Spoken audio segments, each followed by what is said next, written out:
अपने हाथ में जल लेकर संकल्प किया कि पट्टन पट्टन सब डट्टन। तो जो पट्टन नाम के 84 गांव थे वो सब ऊंधे होने लगे, धरती उलटकर मतलब ऊंधे होने लगे। वो उस जगह से मिट्टी की बरसात होने लगी, मकान सब ऊंधे हो गए। तो इस प्रकार वो गोरखनाथ जी ने फिर कुछ पट्टन गांव को तो बचा लिया, बाकी जिस गांव में वो थे पट्टन में वो ऊंधे हो गए। आज भी कई जगह 2-3 जगह बताते हैं। निवाई में भी जो पहाड़ के इधर है वहां जालंधर नाथ जी की गुफा है और उस गुफा में ही शायद भजन किया हो। और उस जगह रेत के टिबे ही टिबे हैं पहाड़ के नीचे, तो उसमें ऊंधे मकान निकलते हैं, ईंटें निकलती, बर्तन निकलते हैं, मिट्टी के बर्तन और ईंटें निकलती। तो उसके ऊपर हाथ का जो छापा मंडा हुआ उसमें अंगुलियां हैं जो कम से कम 9-10 इंची की अंगुलियां, इतनी बड़ी बड़ी अंगुलियां। उसका हाथ भी कोई 1-1.5 फीट का हाथ होगा, इतना बड़ा हाथ है। तो इसका मतलब है हो सकता है 1-2 जगह और भी बताते हैं, नरेना में भी बताते हैं और 1-2 जगह और भी बताते हैं कि ऊंधे मकान निकलते हैं। तो हो सकता है कौन सी जगह है ये तो वही परमात्मा ही जाने। लेकिन धरती किसे ऊंध पलट, धरती भी ऊंधी पलट जाती है, मकान भी उल्टे सुलटे हो गए, वो आज दिन तक वैसे ही निकलते। तो संत को सताने का, साधुओं को सताने का सबसे बड़ा पाप यही होता है कि उनको कभी मत सताओ, नहीं तो नरक तैयार है। आकाश धसे, आकाश भी धस जाता है। आकाश कैसे धसता है कि जय और विजय बैकुंठ धाम के द्वार पर रहते थे भगवान के। सनकादिक आए और सनकादिक आने पर उन्होंने भगवान के दर्शन चाहा तो जय विजय ने रोक दिया कि अभी भगवान विश्राम करें, अभी नहीं मिल सकते, भगवान सो रहे हैं, अभी नहीं मिल सकते हो, रोक दिया उनको द्वार पे। तो सनकादिकों को भी क्रोध आ गया और सनकादिकों ने कहा कि जाओ भगवान के द्वार पर तुम ऐसे दुष्ट लोग बैठे हो जो मैं दर्शन भी नहीं करने देते हो, जाओ 3 जन्म तक तुम राक्षस हो जाओ। राक्षस योनि में आ गए। हिरण्याक्ष, हिरण्यकश्यप, शिशुपाल, दंतवक्र, रावण, कंस, इस प्रकार ये 3 जन्मों तक कहते हैं कि ये राक्षस बने और भगवान ने इनका उद्धार किया था।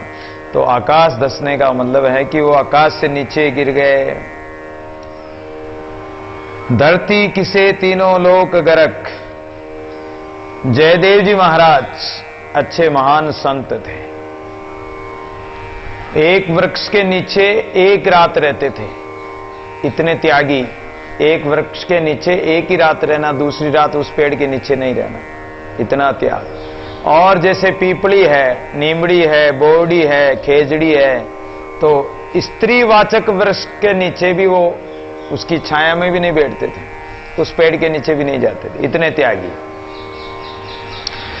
जब एक ब्राह्मण के कन्या थी, उस कन्या का जन्म हुआ, उसी समय ब्राह्मण ने संकल्प किया कि मेरी कन्या ऐसे व्यक्ति को दूंगा जो मेरी कन्या का स्वयं का कल्याण करे और मेरी कन्या का भी कल्याण कर दे। इसलिए जब वो बड़ी हो गई, सियाणी हो गई, ब्याह लायक हो गई, तो वो भगवान जगन्नाथ के पास ले गया। उसको कोई ऐसा वर मिला ही नहीं, तो भगवान जगन्नाथ के पास ले गया और जगन्नाथ भगवान के मंदिर में जाकर भगवान जगन्नाथ से प्रार्थना की कि हे प्रभु, आप तो सर्वसमर्थ हैं, आप सब जगत के दातार है, कल्याणकारी है, कल्याण करता है, सृष्टा दृष्टा सृजनहार है। आप मेरी इस कन्या को स्वीकार कीजिए। जब उसकी भावपूर्ण प्रार्थना सुनी तो भगवान बोले, भगवान जगन्नाथ कि अरे ब्राह्मण देव, मेरे पास तो पहले ही 16,108 रानियां हैं। भगवान कृष्ण के 16,108 रानियां थी। तो भगवान जगन्नाथ बोले कि मेरे तो पास 16,108 रानियां पहले ही है, मैं लेके क्या करूंगा, तुम किसी भगत को जाके दे दो। बोले नहीं महाराज, मेरा संकल्प था, मेरी भावना है कि आप मेरी बेटी को स्वीकार कीजिए। जब 16,108 है तो 16,109 हो जाएगी, क्या फर्क पड़ेगा आपको। भगवान ने कहा कि देख मेरे तो पहले ही बहुत है, और दूसरी बात है कि मैं तेरे को ऐसा भगत बताता हूं जिसको जाके ले जाके दे दे। ठीक है महाराज, अब जैसा आपका आदेश। बोले कि जंगल में एक किंदुबिला नाम का जो गांव है उसके आसपास एक ब्राह्मण रहता है जंगल में, उसकी ये पहचान है, एक पेड़ के नीचे एक रात रहता है और उसका नाम जयदेव है, और उसको ले जाके दे दे। मेरी आज्ञा सुना देना कि मेरी आज्ञा से स्वीकार कर लो। अब भगवान के कहने से वो अपनी बेटी को ले गया जयदेव जी के पास। जयदेव जी को जाके ढूंढते ढूंढते वो मिल गए, प्रणाम किया और बोले कि भगवान की आज्ञा है और ये कन्या आप स्वीकार करो। जयदेव बोले कि अरे ब्राह्मण, तुम्हारी बुद्धि तो ठीक है, कहीं बावड़ी तो नहीं होगी तुम्हारी बुद्धि, बावरे तो नहीं हो रहे हो? बोले क्यों? अरे ब्राह्मण देवता कोई अपनी बेटी को देता तो 10 बार सोचता है कि कोई घर बार देखेगा, वर देखेगा, मकान मंदिर देखेगा। न तो मेरे पास कोई घर मकान है, न मेरे रहने का ठिकाना, न कहीं खाने पीने का ठिकाना, न मेरे पास कुछ निर्वाह करने के लिए है, और तू अपनी बेटी को क्या दे के मुझे देना चाहता है? बोले महाराज मैं नहीं जानता हूं, मुझे तो भगवान की आज्ञा है, मैं तो आपको अर्पण करने आया हूं। बोले मेरे पास कुछ भी नहीं, मैं पीपली आदि जो स्त्रीवाचक वृक्ष है उसके नीचे भी नहीं बैठता हूं, उस पेड़ के नीचे भी नहीं बैठता हूं, और तू अपनी कन्या देने की बात कर रहा है? बोले महाराज मैं कुछ नहीं जानता, मुझे तो भगवान की आज्ञा हुई, मैं तो यहीं छोड़ के जा रहा हूं। और बेटी को कहा कि बेटा मैं तेरे को इसी महात्मा को समर्पण करके जा रहा हूं, आज से यही तेरा पति है और तू इन्हीं की सेवा में रहना, इनको छोड़ के कहीं मत जाना। अब वो रखे नहीं, बाप छोड़ के जा रहा, अब बेचारी बेटी क्या करे? लेकिन अब जब बाप दे के जा रहा, संभला के जा रहा, तो क्या करे? बेचारी बेटी रही उसी के पास। अब वो तो ब्राह्मण तो गया भगवान जगन्नाथ के पास कि महाराज उन्होंने तो मना कर दिया, कि बोले तू तो तेरे घर जा, मैं संभाल लूंगा अपने आप। अब वो तो घर चला गया। अब जयदेव जी ने विचार किया कि यहां हिंसक जानवर रहते हैं, जंगली जानवर रहते हैं, कोई खा गया, कोई कुछ हो गया, तो क्या जवाब दूंगा भगवान को? भगवान की भेजी हुई वस्तु है, अपना नहीं माना, भगवान की भेजी हुई वस्तु है, और भगवान के द्वारा भेजी हुई तो सिरोधार्य है, स्वीकार कर लिया। एक कुटिया घास फूस की कुटिया बना ली, उसी में रहने लगे। अब जयदेव जी महाराज गीत गोविंद जो भगवान की, कृष्ण भगवान की, राधा कृष्ण की गुप्त लीलाओं का, ऐश्वर्यादि जो लीलाएं हुई भगवान की, महाराज की लीला, ऐसी लीलाओं का, सौंदर्य का, और उस गीत गोविंद में उन्होंने रचना करी। एक दिन लिखते लिखते एक ऐसा कविता बन गया, ऐसी कविता बन गई कि राधा रानी के चरण भगवान के हृदय पर, कोई तो सिर पर भी बताते हैं, लेकिन राधा रानी के चरण भगवान के हृदय पर रखे हुए हैं। संत मेरे मुकुटमणि, भक्त मेरे मुकुटमणि, तो संत मेरे मुकुटमणि तो हो सकता है सिर पे भी मान सकते हैं। संतों के चरणों को, संतों के भाव को, और संतों को तो अपने मुकुट के मणि बना रखा भगवान ने, अपने सिर के शिरोमणि बना रखे हैं, तो हो सकता है जो भी हो, लेकिन राधा रानी के चरण उनके सिर पर हैं, ऐसी कविता बन गई। अब उन्होंने मन में विचार किया कि ये तो ठीक नहीं, राधा रानी के चरण और भगवान के सिर पर रखे हों, ये तो ठीक नहीं, ये कविता ठीक नहीं बैठ रही। खूब कोशिश की, खूब प्रयत्न किया, लेकिन वो कविता और कोई दूसरा पद्य जुड़ता ही नहीं, कोई कविता बनी नहीं रही। विचार करते करते सोचा कि अब दिमाग खराब हो गया, चलो बाद में और देखेंगे, कभी और विचार आएगा, कोई शब्द और बन जाएगा, कविता और बन जाएगी। और वो कविता भी भगवान की लीला ही थी। भगवान स्वयं गीत गोविंद का उनको आशीर्वाद दिया कि तुम मेरी लीलाओं का वर्णन करो, तो इसलिए वो भगवान जो प्रेरणा करते थे वही लिख रहे थे, वो अपने मन से थोड़ी लिख रहे थे, लेकिन प्रेरणा भगवान की थी, भगवान ने लिखाया। अब कोई कविता, कोई पद्य ऐसा नहीं बन पा रहा था, तो उनको बड़ा ये हो रहा था, तो वो गंगा स्नान करने के लिए चले गए, अपनी रानी पद्मावती को कह के कि मैं स्नान करके आता हूं, गंगा स्नान।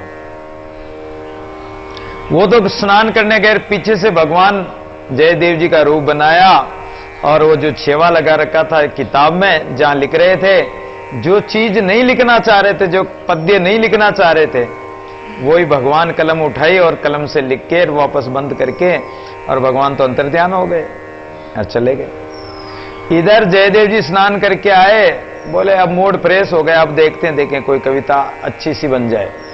तो वो जो ही किताब खोल के देखा, जो लिख रहे थे वो तो जो नहीं लिखना चाह रहे हैं वही लिखा हुआ।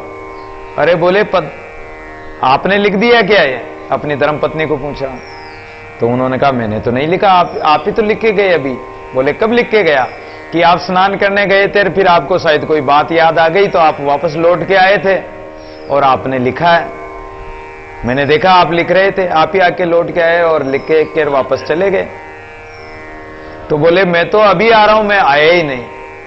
फिर पता लगा कि वो स्वयं भगवान ही थे। एक बार किसी राजा के गए। अच्छा, गीत गोविंद की ऐसी महिमा कि गीत गोविंद को एक मालिन की लड़की बैंगनों की क्यारी में गा रही थी, गीत गोविंद के श्लोक और कविता को बैंगनों की क्यारी में बैंगन तोड़ती जा रही, बैंगनों की क्यारी में गाती जा रही।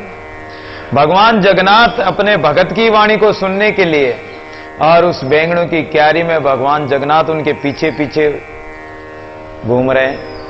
तो बैंगनों के तो कांटे होते हैं, तो बैंगनों के कांटों में आज ही तो भगवान को नई पोशाक पहनाई थी, बड़े मलमल के वस्त्र आदि सुंदर वस्त्र धारण कराए थे, पोशाक पहनाई थी, और बैंगनों की क्यारी में गए तो इधर भगवान के मंदिर के पट खोले तो भगवान दौड़ कर आ गए।